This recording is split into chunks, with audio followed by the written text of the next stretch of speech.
Hello, viewers. Welcome to the Street Talk Show. My name is Abundance FM. This episode is titled Was Lieutenant Haruna a victim or a villain? On Tuesday, October 7th, 2025, we woke up to hear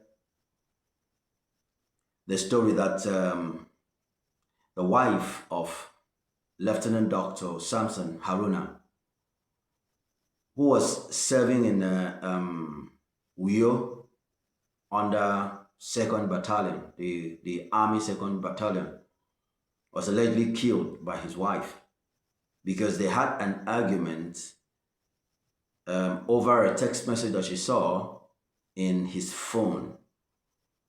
She claimed that text message came from a woman, and so they had issues. And when she slept, when he slept, according to this story, she went and doused fuel on him and lit him up. And before you know it, he died.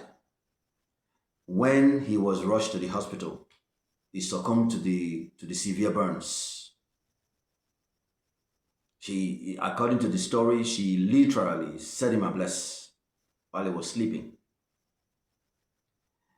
Well, this is the initial story that we heard, or the story that is really making rounds in the social media. But as the days went,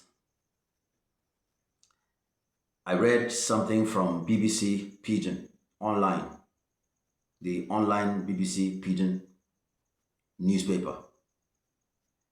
According to the BBC, the army released a report. The report is that Lieutenant Haruna and his wife were involved in a domestic violence. And so as a result of that, he was actually rushed to the military hospital there before he was transferred to the University Teaching Hospital in Uyo. And so the army, first and foremost, has confirmed that both of them were involved in the domestic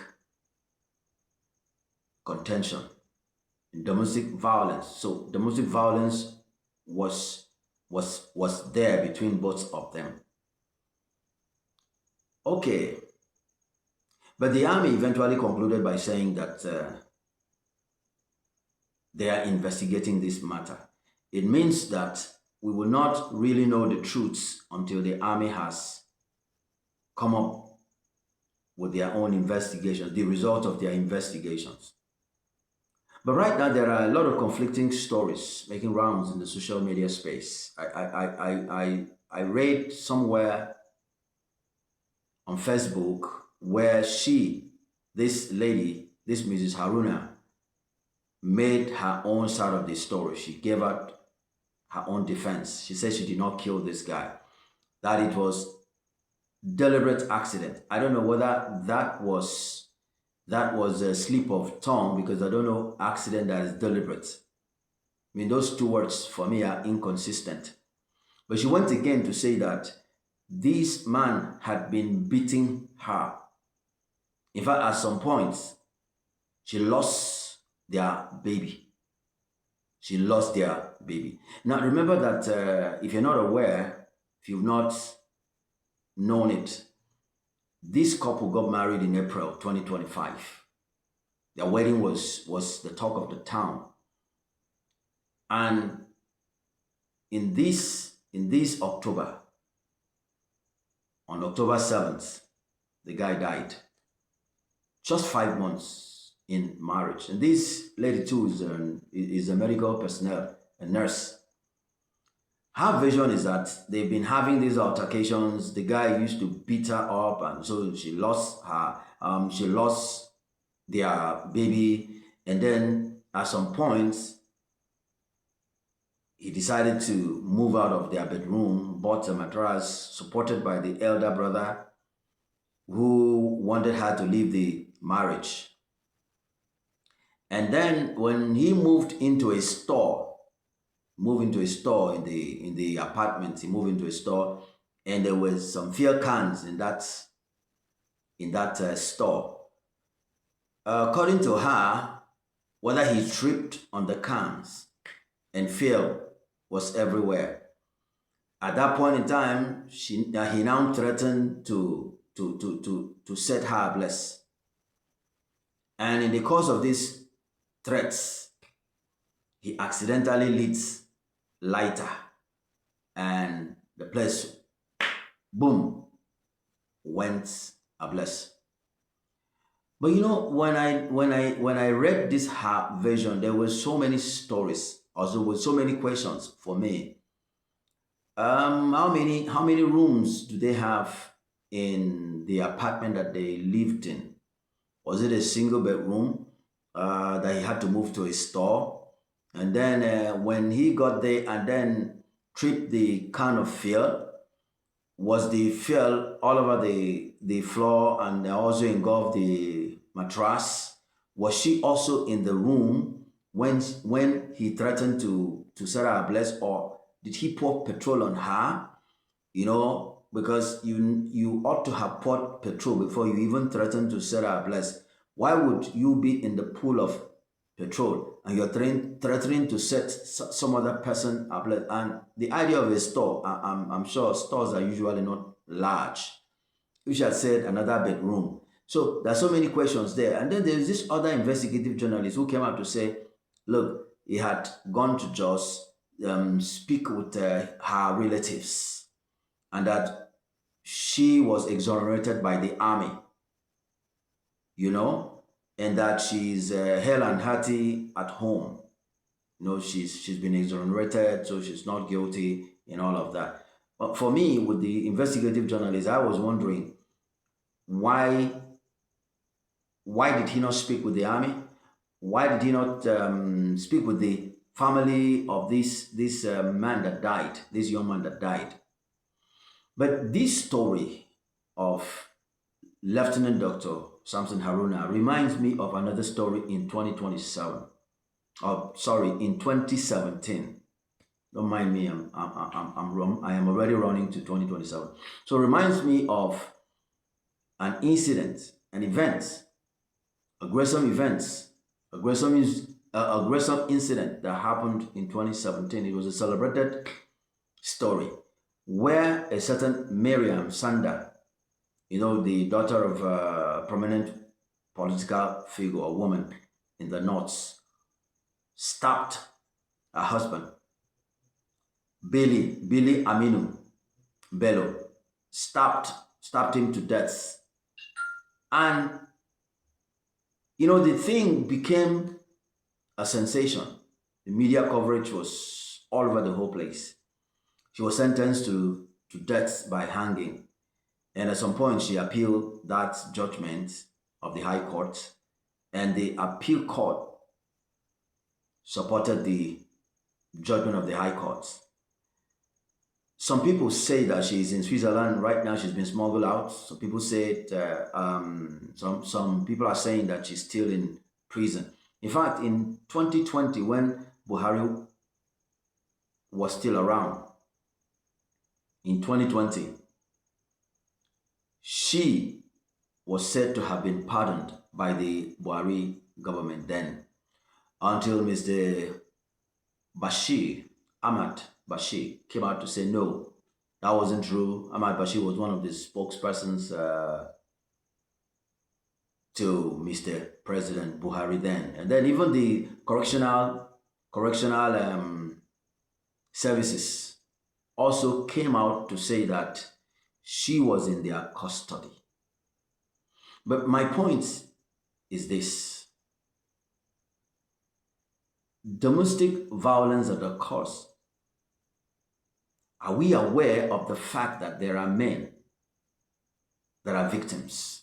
That's why I came up with a poser. Is Lieutenant Haruna, or was he a victim or a villain? A victim is the one that was on the that was at the receiving end, while the villain is the one that is dishing out this to the woman. I remember also I read somewhere in Uganda where a man and woman had their own domestic quarrel, only for that woman to get a kitchen knife and severed off the male genital of the man when the man least expected it.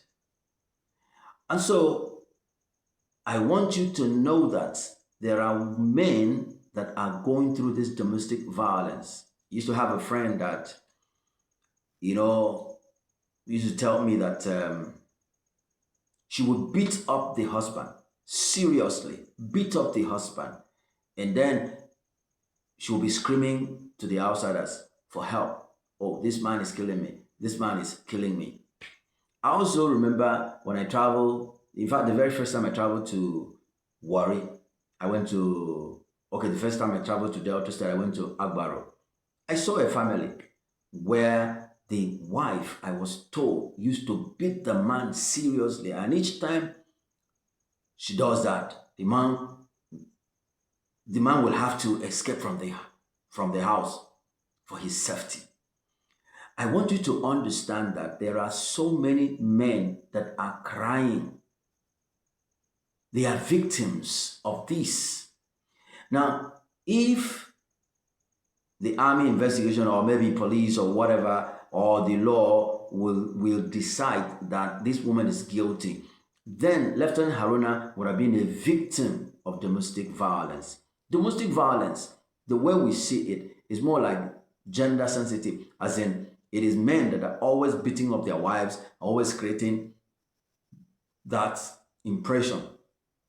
But here I'm speaking about those women who beat up their husbands, those women who kill their husbands, those women who injure their husbands fatally. Sometimes they abuse their husbands with mouths. Remember that sometimes psychological abuse can render you useless. Some women abuse men with their mouths to the extent that some men have become non-entities in their homes. So when you're looking at domestic violence, you need to also understand that there are some men that are going through this. It is time for us to also speak to the women. Don't kill these men anymore. Stop tormenting these men verbally or physically. There are some women that are stronger than some men. We need to collectively speak against this. The same way we have been speaking against men who batter their wives. If you watch my other episode, You Are a Monster, it was about a recent video trending on Facebook where a man pummeled the wife like he was beating a band. There are men that are going through something. I want to also ask, is the law also protecting these men? If the law is not protecting these men, I'm speaking to you lawyers, I am speaking to you people that are advocating for women not to be violated by men, not to be traumatized by men. Please also look into the issue of families where the women are violating these men, where the women are treating them like servants, like slaves, abusing them verbally, abusing them physically, abusing them by starving them from their due responsibility. I'm talking about in the bedroom. Please, we need to rise up collectively and talk about this. This has to stop. As much as we are talking to the men that, look, you don't need to abuse your wife. You don't need to mete out any kind of violence against your wife. I am also saying the same thing. You that woman, you that madam, stop abusing your husband verbally. Stop abusing your husband physically. Stop abusing your husband with weapons. If this matter turns out that it is the wife of Lieutenant Haruna that has killed him, it will be such a sad incident. Look at Bello. Biliamin Billy Aminu Bello is gone. It's gone for good. There's nothing, even if she's hanged today, because I know that death sentence, you can be sentenced and you still stay for the next 10 years, still stay for the next 20 years. It depends on the governor who is willing to sign that death sentence. Please, men, also stay safe. Don't allow yourself to be in a position where a woman kills you. Don't allow yourself to be in a position where you are defenseless. Please, make peace with your spouse. Let's see how we can live in peace. I am saying enough is enough. Viewers, you've been watching the Street Talk Show. Go ahead and support us with your subscription. Go ahead and support us with sharing these videos. Let it go viral so people can learn, people can hear these things. I'm saying, I thank you so much for being there for us. Please, if you have any opinion whatsoever, go to our comment box, comments. I want to hear from you so that we can have a healthy conversation. Thank you so much for watching the Street Talk Show. My name is Abundance. From me, it is goodbye.